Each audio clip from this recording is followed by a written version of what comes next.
Ready start. सभापति महोदय, अब मैं आर्थिक मामलों पर आना चाहता हूँ। मैं अधिक समय नहीं लूँगा। इस बात को सभी स्वीकार करेंगे कि तीव्र गति से हमारी आर्थिक प्रगति हो, इसका प्रबंध किया जाना चाहिए। इसके लिए ऐसा वातावरण बनाने की आवश्यकता है जिससे उत्पादन बढ़ सके, वितरण में समानता आ सके और उपभोग में संयम से काम लिया जा सके। हर बजट को और हर कर प्रस्ताव को इसी कसौटी पर कसा जाएगा। यथा क्या उससे उत्पादन बढ़ता है, क्या वितरण में समानता आती है, और तीसरी बात यह है कि क्या हम देश में ऐसा वातावरण बना सकते हैं कि लोग जितना कमाते हैं उतना खर्च ना करें, उसमें से बचाएं और उसे राष्ट्र की समृद्धि में लगाएं। अगर इस कसौटी पर सरकार की आर्थिक नीतियां कसी जाएं तो मुझे लगता है कि उनमें पर्याप्त सुधार की गुंजाइश है। मैं वित्त मंत्री की कठिनाई को समझ सकता हूँ। विकास की आवश्यकता अधिक धन की मांग करती है। राज्य सरकारें अधिक कर लगाने के लिए तैयार नहीं हैं। वे केंद्र से कर्जा लेकर अपना काम चलाना चाहती हैं। वहाँ कोई वित्तीय अनुशासन नहीं है। यह सारा बोझा केंद्र को उठाना पड़ेगा और केंद्रीय सरकार कठिनाई में पड़ेगी। इसलिए मैं समझता और सुझाव को दोहराना चाहता हूँ कि राज्यों को इस संबंध में निर्देश दिया जाना चाहिए। संविधान के अंतर्गत केंद्र इन राज्यों को निर्देश दे सकता है कि वह अपने साधनों के अंतर्गत अपने खर्च को चलाए, केंद्र के कर्ज पर निर्भर नहीं रहना चाहिए। विशेष परिस्थितियों में कर्जा दिया जा सकता है, लेकिन कर्जा लेकर अपना काम चलाना यह उनका स्वभाव नहीं बनना चाहिए। अपवाद रूप में कर्जा लेकर वह किसी विशेष परिस्थिति का सामना करने के लिए प्रस्तुत हो तो उसका विरोध नहीं किया जा सकता। दूसरी बात यह है कि देश में सादगी और संपत्ति को उड़ाने के बजाय उसे उत्पादक कार्यों में लगाने का वातावरण बनाना चाहिए। मैं नहीं जानता वित्त मंत्री महोदय इससे कहाँ तक सहमत होंगे, लेकिन आज देश में समाजवाद की चर्चा बहुत होती है। लोगों का समाजवाद की ओर देखने का दृष्टिकोण विकृत हो गया है।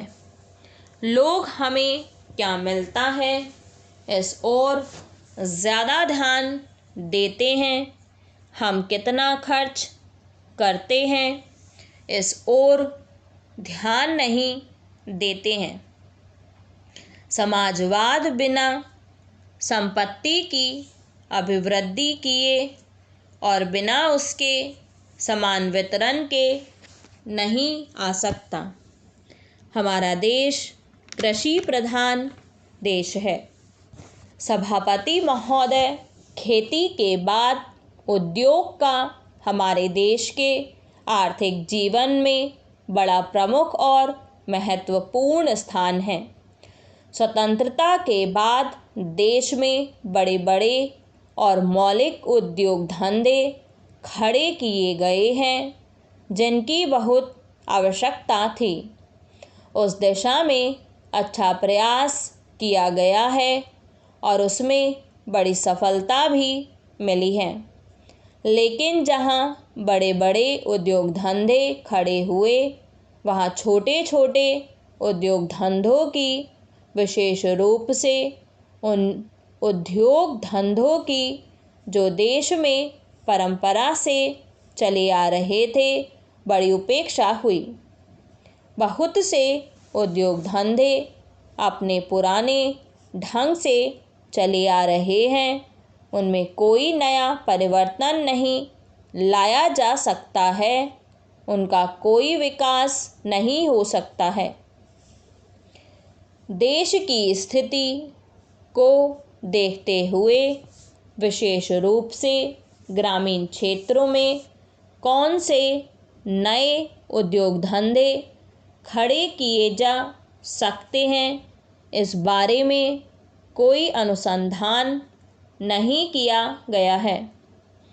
खादी और ग्रामोद्योग स्थापित किया गया और उसने खादी और कुछ ग्रामीण उद्योग धंधों को लिया, लेकिन उसकी भी कुछ सीमाएं हैं।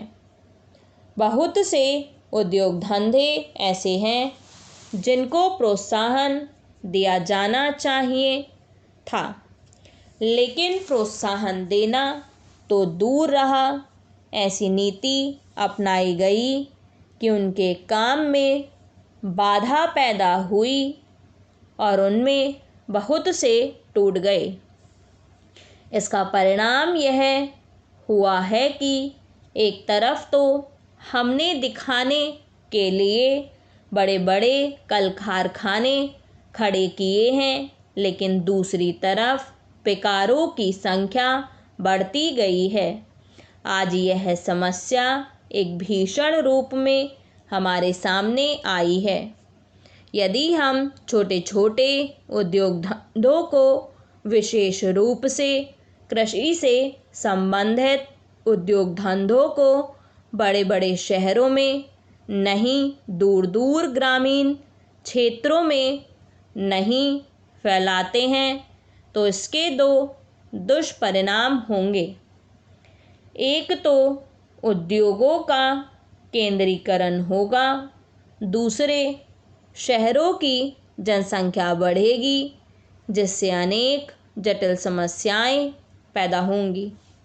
इससे हर एक आदमी को काम नहीं मिलेगा और हमारे जो पुराने उद्योग धंधे जीवन से संबंधित सामग्रियां तैयार करते हैं, उन पर बुरा प्रभाव पड़ेगा। लेकिन सरकार की ऐसी नीति रही है कि उनमें से बहुत से उद्योग धंधे समाप्त होते जा रहे हैं, जिसका परिणाम यह है कि इस उद्योग में लगे हुए आदमी बेकार हो रहे हैं। मैं चाहूँगा कि सरकार ऐसे उद्योग धंधों को अधिक प्रोत्साहन देने का प्रयत्न करे। इस प्रयत्न के लिए हम इस मौके पर सरकार का समर्थन देशभक्ति की भावनाओं से करते हैं।